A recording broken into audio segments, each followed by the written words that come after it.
Vendroff, for your kind introduction. Distinguished guests, colleagues, ladies and gentlemen, I am delighted to be here and provide some brief comments that I hope will frame the discussions and set the table. In addition to all the efforts already recognized, I would like to give special thanks to Dean Richard Vendroff for his incisive mix of vision and support, and Dr. May Gao for her untiring energy and belief in the ultimate value of this conference. Dr. Gao is, quite literally, the wind beneath the wings of this conference. Kennesaw State University has long-standing interest in Asia, and we recognize the importance of relationships in Asia, especially in this knowledge economy. Just to mention a couple of these relationships: Mumbai Business School in India, Yangzhou University in China, and our recent partnership with the India-China-America Institute. While each session is important, I wish to paint with a broad brush some aspects of the relationship between the United States and Asia. There are 5 big drivers of revolutionary change in the world today. Number 1, population and demographics. Number 2 is resource management, and by that I mean food, energy, and water. Number 3 is conflict. Number 4 is technology. And number 5 is global economic integration.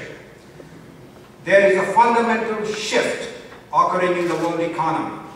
We are moving towards cross-border trade and investments.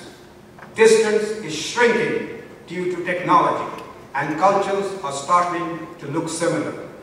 This is commonly referred to as globalization. This, ladies and gentlemen, is the world we live in today. Let me dwell briefly on the 5th big-ticket driver of change that I mentioned, namely global economic integration. Global economic integration is and will continue to be the overarching paradigm of the 21st century. Let me illustrate this point with a few examples of economic integration between the United States and Asia. General Electric, the company Thomas Edison founded, is now the largest industrial conglomerate in the United States, with $180 billion in annual revenues. 50% of these revenues already come from Asia, especially China and India. General Electric today sells more engines for wide-body jets to India than it does in the United States. General Electric is a major beneficiary of the huge infrastructure investments now occurring in China, from airports to railways to power stations. General Electric, IBM, Microsoft, and others have shifted their R&D centers to China and India. Let me give you another example of global economic integration. If you drive a Ford car today, the car was probably designed in Germany, assembled in Mexico, with components made in the United States and Japan that were fabricated from Korean steel and Malaysian rubber. Or take the example of Boeing aircraft. In Boeing's latest jet airliner, the 787, 65% of the total value of the aircraft will be outsourced, with 35% going to 3 Japanese companies. Or take the example of Walmart, which accounts for 2% of the United States GDP. Walmart imports $18 billion of goods each year from China. Walmart's supply chain is de facto China's supply chain.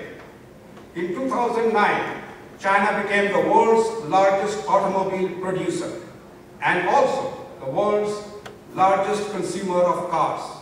This is a boom for Ford Motors as well as Goodyear tires in the United States. I can go on and on, giving such examples of economic integration between the United States and Asia. But the question is, what does all this translate into?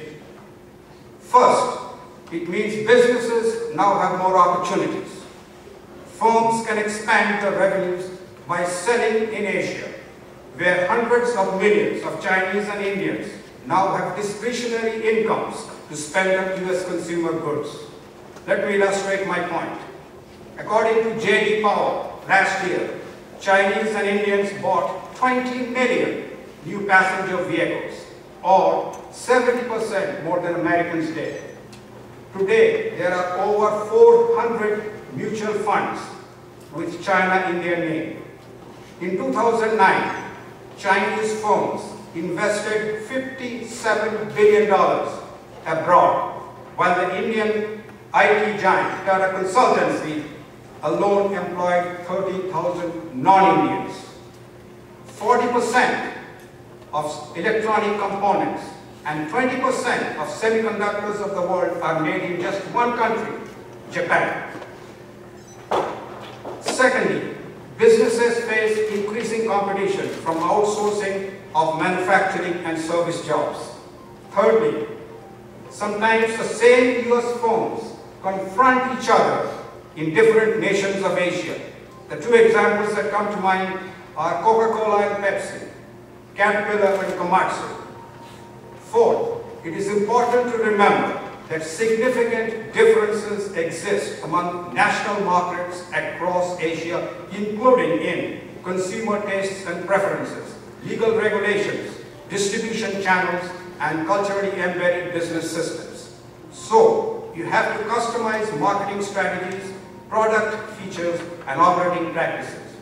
Fifth, the United States and Asia, especially China and India, have intertwined energy-related fates, from oil dependence to global warming to air pollution.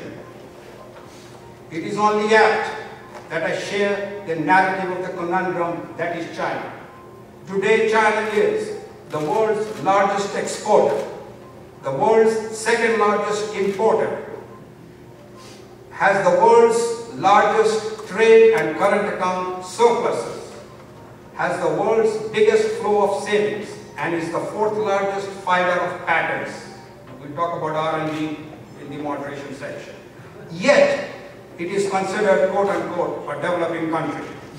This is an unprecedented combination.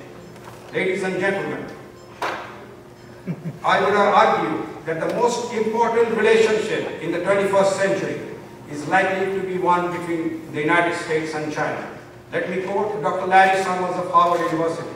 The rise of Asia will be the dominant story in history books, written 300 years from now, with the Cold War and the rise of Islam only as secondary stories. Ladies and gentlemen, it is against this vast canvas that the discussions today become important. In closing, I wish you a fruitful and productive battle. Thank you.